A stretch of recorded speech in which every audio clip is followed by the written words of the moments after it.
Welcome to Business Innovators Radio, featuring industry influencers and trendsetters sharing proven strategies to help you build a better life right now. Welcome to Business Innovators Radio. I'm your guest host, Dr. Christina Jacobs, and today we're talking with Jason Greiner. Jason Greiner is a writer and artist. He co-owns the TriRiver Photography Company, and in 2007, he opened his own artistic services business, TriRiver Creative Arts. Today, Jason is going to share some of his writing secrets with us and tell us about his latest books. Welcome, Jason. Thank you, Christine. Jason, would you consider yourself to be an entrepreneur or a small business owner? Well, yes. I mean, I do have a registered, licensed official business in TriRiver Creative Arts. Our basic service is to anything basically creative in terms of writing, editing, or photography or small-scale graphic design projects. Overall, what type of businesses do you have? It sounds like you have more than one. Well, that's all kind of encompassed in one, but I mean, I have several different things I'm taking on. Every once in a while I come up with a new idea, and I can't necessarily incorporate it into the branding and everything of TriRiver Creative Arts itself.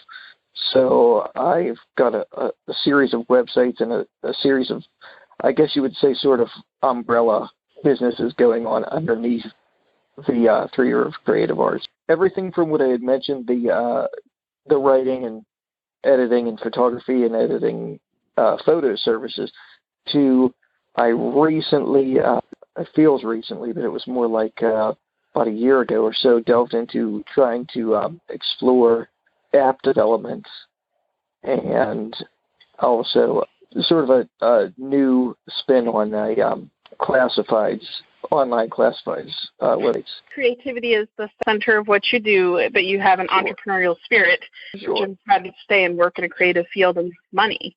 Do you consider yourself to be a business innovator? I'd like to think so. Especially, I think that innovation in business is essential because there's so many things out there that, you have to distinguish yourself from other service providers and other business entities. Your business isn't going to go anywhere. And not only do you have to distinguish yourself, but you have to keep coming up with new concepts and new ideas, because once you do, other people are going to follow that, and eventually you're not going to be the only one anymore doing that sort of thing. So then you need to, have new and fresh ideas to, keep yourself out of the game. What do you think is the most unique thing about your businesses? The most unique thing about my businesses, I'd say that the most of them were started out of two things: combining my interests and passions with making services affordable for people. And in most of the things that I do, when I was, originally to get these services done for me, I found that there was a lack of, well, number one, a lack of options, and number two, definitely a lack of affordability and even the creative essence of it. With, say, for example, the photography element, a lot of places would have, specific set packages of things that you could order and a specific way of delivering it, and you really couldn't veer from those things. Well, I'm much more open in terms of working with people's needs, in terms of, if they don't want this particular thing, I can substitute something else for it of equal value. And because there's so many things out there that people will, they may purchase a package of something, and how many times are there parts of that package that it's like, okay, well, I don't need this. This is kind of useless to me, but it's because it's part of the package that they'll take it. Well, I try to offer, something that's going to be useful for them or productive for them all around. And so if that particular element of a package isn't, then they can kind of switch it out with something that is. I want to talk a little bit about your books and your writing today. I know that you're a writer. Maybe we should start just a little bit of how long have you been a writer? What type of writing do you do? I guess it depends on how you define a writer in terms of how long I've been a writer, but I mean, officially as on any sort of professional level, basically since I graduated college. I graduated college in 2002, and pretty much right after that, a few months after graduating, I got some work doing some freelance writing for a local weekly newspaper. And so that was sort of my first official professional writing. But writing in general, I've been doing it since I've been able to, understand the alphabet, really. I mean, basically, since I was about 5 years old or so. Of course, obviously as a 5-year-old, unless you're some kind of super genius, it's pretty simplistic stuff. But still, it's a start, and it's what gets you interested in what would later become something I am really fascinated with. I was going to say, it sounds like you have a natural love of story. So you started pretty much as soon as you had the ability to start putting it down on paper, taking the stories in your mind and getting them in the written form for other. Well, originally it started off as short stories. I thought about the idea of doing a novel. Honestly, I just could not pace myself to do a novel. And I think part of that was because of the fact that with my training in school, I went for journalism with a minor in English. And while they both involve writing, the style of writing is so different. In journalism, you emphasize brevity and getting to the point, as opposed to in literary, novel type writing, where there's a lot of description and books are huge a lot of times. So it was very difficult for me to go. So what I really fell in love with late in my high school years was poetry. I had been compiling poems for almost a decade, and I decided, you know what, I'm going to see if I can put this into a book. And that was my first book, was basically poetry accompanied by a little bit of photography that was actually, half of it was mine, half of it was my brother's. And we selected photographs that would complement the poems, and that was 2006. And then the second one, I came out with a second of a similar style. It was poetry with photography mixed in 2009. After that, I basically went to ebooks for the most part, because the technology is lending itself to that. Those have been of the how-to variety, with a couple that were actually they're print books, but they're more like an art book, and basically like coffee table type book. When you're writing, and I think this kind of speaks a little bit to the different types of books you just told me that you've been writing, are you writing the story that you want to write, poetry that you want to write, or are you writing what you think will sell? Generally speaking, poetry is not a huge market. So unless it's a celebrity writing poetry or something, or somebody who's been well noted in that field. But it's a small audience, as opposed to, say, like young adult fiction or something. But it's definitely more about the passion for it than the market. I mean, I would love to get my books, sold on a very expensive level, but I know that it's a small group that I'm aiming at here. Well, you said you wrote some how-to books too. So when you're writing how-to books, are you writing them because you think that there's a need, because you think that they'll sell better, or just because you have a passion for teaching? The how-to books combine my interest in writing and photography, as that both of them are, well, I actually have 3 how-to books, and 2 out of 3 of them are in photography instruction, more or less. So I think that has much more of an appeal than poetry does, and it's sometimes easier. You can access it as an ebook. You don't have to be carrying around a book if you're actually going somewhere and trying these techniques and that sort of thing. That, both the marketability aspect, but also my interest in both of those subjects. I do think that there is definitely a need for that out there, especially now. It seems like there's more ways to do photography these days, and more people are getting into it, whether it's just as a hobby or whether they're seriously looking into a career in it. These books can serve as a benefit to really kind of anybody on any level, whether it's beginning or just sort of a refresher kind of thing for people too. And how did you get interested in photography, since you talked about school being about journalism and English? Right. Well, right around second year of college, I guess it went along with my creative tendencies in terms of I wanted to find ways to sort of capture moments, which, I mean, as cliche as that sounds, and I've never been one to, I mean, I took some art classes years ago, but I've never been one to be a person who's going to go out and paint or draw.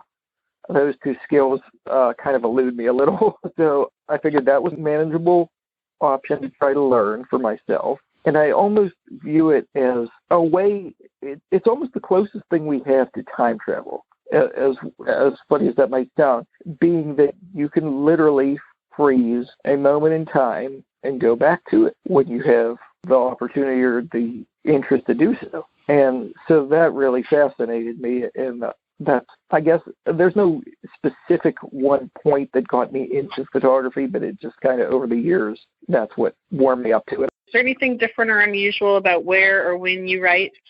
Like, do you have to have a certain mindset or time set aside to write, or, you know, something to get your creativity flowing? I guess it could apply to photography too. Yes, I absolutely need some sort of something to inspire me to, I can't just say, okay, I'm going to write a poem right now. No, I really, with the exception of, I do some custom limerick work for people. And limericks are, you know, basically it's a 5-line poem. There's a simple rhyme scheme, so it's really not a complex thing. They give me a few details, you know, I can whip one out pretty easily. But in general, I can't just say, oh, okay, I feel like writing a poem today. No, I need to have something that sets it in motion, whether it's an experience that goes on during that period of my life, or whether it's something that's going on in the world, or whatever the case may be. And it's interesting because the one time in college, I actually had to write a poem, and I was completely uninspired. And I'm thinking, what am I going to write about? Well, I wrote about being uninspired. and it ended up getting an A. So I guess it worked out all right. Oh, well, you know, that happens to us all. Sometimes the easiest way you can get your creative juices going is to go do something new or go someplace new. Sure. Please see something new and at least spark something where you start to think and make connections. So the only way to get past writer block is just keep writing. It's just, I mean, it doesn't write, just write. There's a saying about that. If you have a bad day writing, you can edit the bad page, but you can't edit nothing if you didn't write it out. That's good. That's good.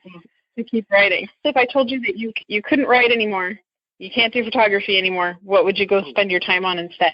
Oh boy, that is really hard. I guess I would try to do some sort of activism type of work. Basically, I have a condition of obsessive compulsive disorder, and so I'm very passionate about being there for other people who have similar things, and possibly helping other people in whatever way I can in that regard.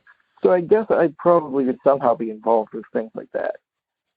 I mean, educating people and getting the word out. Not every writer is also a reader, but are you also someone who likes to read? Not really. That's the thing. Exactly. Most people think they go hand in hand. I mean, I like reading certain things, and I honestly can say I never really read for pleasure while I was in school. I think part of that is just because, you know, you were required to do it. You have a certain attitude about things you're required to do rather than you want to do sometimes. And well, what's the last thing that you read? The other day I was just reading some compilations of poetry a few days back, but it doesn't surprise me that a poet would be reading poetry in their spare time, you know, versus maybe long novels. See, you tend to read what you're attracted to. If you're attracted to short stories or poetry, then, you know, maybe novels are two things. What was the very first thing that you ever wrote or published? It was probably in college newspaper, or an article in a college newspaper. Are you proud of it? Do you have it somewhere? Or are you just remembering? I'm sure I have probably all of those in a little portfolio that's somewhere gathering dust right now. But yeah. Yeah. Are you writing now, or are you working on photography? A bunch of things, but as far as writing goes, the next real goal that I have been trying to focus on, and it's a lot harder than people think, because people think it's such a simplistic thing, and there's so little involved in terms of quantity of words. But I'm thinking about children's books. I have a basic concept, and the nature of children's stories is you think, oh, okay, well, it's only a couple of lines per page. It's not a lot involved. Well, no, that's not exactly accurate. I mean, the amount of lines per page and the total word count, sure, but it's much more different to try to engage a child's interest and to try to actually have some sort of at least minimal educational value to it than a lot of other types of writing. It's minimalism with maximum impact is the attempt. And so I'm thinking like almost a good basis for something that mostly everybody would know would be sort of in the area of like a Dr. Seuss type situation. Okay. So we're talking real young children. We're not talking basically pre-kindergarten level or young. Books for people to read to young children. Exactly. Where can we buy your books now? You can order them either through my website directly, which is jasongreiner.com. Last name spelled Greiner, or you can get them through Amazon. You could also get them through Barnes & Noble's website. And really, actually, pretty much any online retailer, or I believe they keep at least the 2 poetry books, not the ebooks, but at least the 2 poetry books can be ordered into pretty much any bookstore. They generally do not carry them, but they can be ordered in at pretty much any bookstore. I think there's like 25,000 different bookstores or something. Basically, they can go to customer service, and customer service can look it up on the computer and ask them to put an order in for the book. Exactly. Today, a lot of people know brick and mortar bookstores don't have a lot of space on the shelves, but that doesn't mean they can't get the book for you.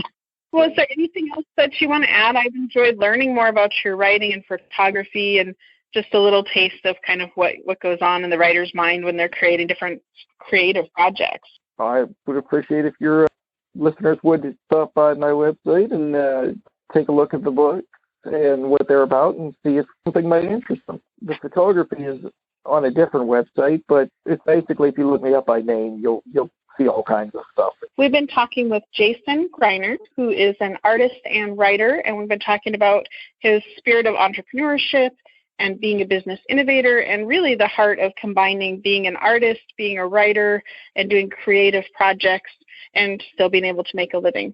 I hope you guys tune in tomorrow and enjoyed our show today. Thank you. Thanks for listening to Business Innovators Radio. To hear all episodes featuring leading industry influencers and trendsetters, visit us online at businessinnovatorsradio.com today.